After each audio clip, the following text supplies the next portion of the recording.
Si eres de los que en primavera no para de estornudar y no pega un ojo, aquí te dejo algunos consejos prácticos. La congestión nasal puede dificultar nuestra respiración mientras dormimos. Ventila la pieza en la mañana, cuando hay menos polen.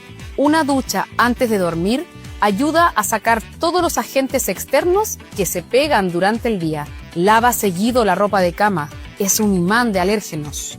Créeme, dormir bien en primavera es posible. Y recuerda que descansar es clave para que tu sistema inmune funcione mejor, para vivir al máximo esta temporada. Si la congestión nasal no te deja dormir, no la ignores. En Clínica Somno tenemos especialistas que cuidarán de tu descanso.